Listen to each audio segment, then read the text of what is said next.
You paid in for 40 years. They called it national insurance. You called it the deal. Work until you cannot, then the state looks after you. But the state spent your money the day it arrived, and now they are asking why you expected it back. Margaret from Stockport worked as a care assistant for 42 years. She wiped strangers, fed strangers, held the hands of strangers as they died. Every month, without fail, national insurance came out of her payslip: £47, then £63, then £89. For 4 decades, the deduction appeared like clockwork. She never questioned it. The deal was simple: pay in now, get looked after later. In April 2024, her state pension began: £203.85 per week. She had calculated it months earlier using the government website. The figure was accurate. What she had not calculated was what £203.85 actually bought. The triple lock was introduced in 2010 by the conservative Liberal Democrat coalition government. The mechanism was elegant. Every year, the state pension rises by whichever is highest: inflation, average wage growth, or 2.5%. No exceptions. Politicians called it a guarantee. Pensioners called it the one promise they could rely on. For over a decade, it held. The state pension rose every single year. In 2020, it went up by 3.9%. In 2022, by 3.1%. In 2023, by 10.1% to match inflation. The numbers looked protective. The lived experience told a different story. The Office for National Statistics confirmed what pensioners already knew. Between 2021 and 2024, the cost of essentials rose faster than the headline inflation figure the triple lock was tied to. Energy bills doubled.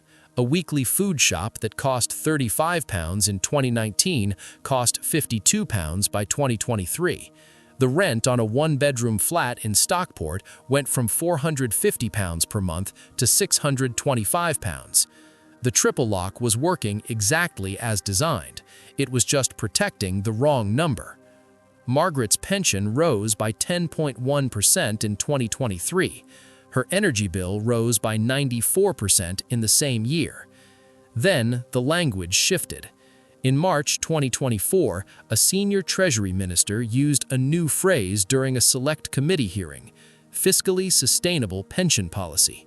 No drama, no announcement, just a signal. By June, 3 separate government-commissioned reviews into pension affordability had been quietly launched. The triple lock was no longer described as a guarantee. It was described as a policy under consideration. The framing was deliberate. Instead of breaking a promise, the language became modernizing outdated commitments. Instead of cutting pensions, it became ensuring fairness across generations. The outcome was identical. The words made it sound reasonable. Here is where the ground shifts. The same government reviewing whether the triple lock is affordable had spent 13 years making private pension saving harder for the people who needed it most. Automatic enrollment, the system that forces employers to contribute to worker pensions, has remained frozen at 8% of qualifying earnings since 2019.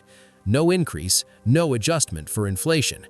For a care worker earning £25,000, that means roughly £1,500 going into a pension each year. Over 40 years, that builds a pot of around £100,000.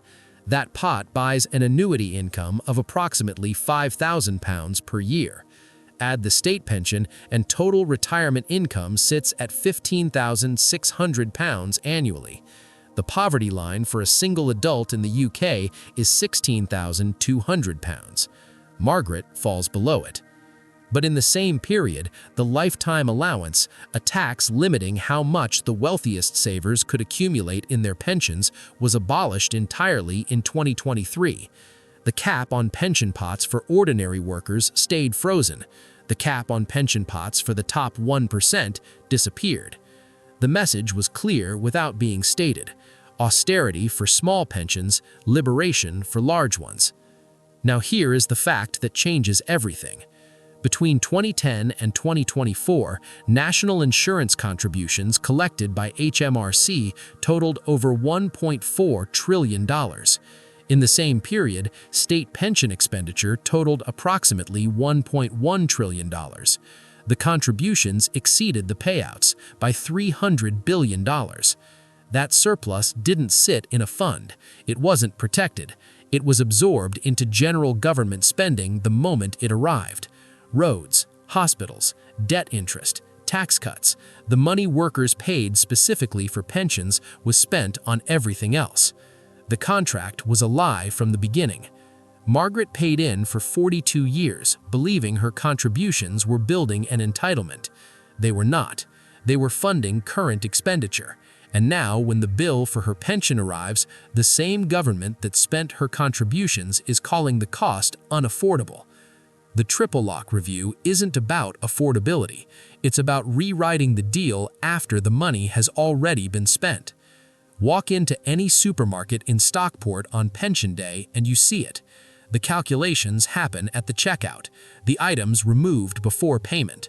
The gap between what was promised and what £203.85 actually covers is visible in real time. Margaret doesn't buy meat anymore unless it's reduced. She heats one room. She hasn't replaced her winter coat in 6 years. She worked for 42 years. She paid in every month. The promise was that the state would look after her. Instead, the state is now holding reviews to decide whether looking after her is financially viable. The question is not whether the promise will be broken. The promise is already broken. The question is whether anyone will be held accountable for spending the money that was supposed to keep it. Margaret already knows the answer.